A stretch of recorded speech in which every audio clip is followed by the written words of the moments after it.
creative. You can make a new animal, a new fruit, a new anything. It's really fun. If you're like calm and you're like bored, then you can do art and you're not bored anymore. You get to open your ideas in the world and let them all see it.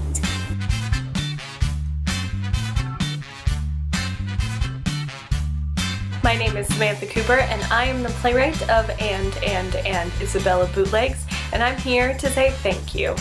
Thank you to Macha for producing new works with strong female characters and for supporting artists in our local community.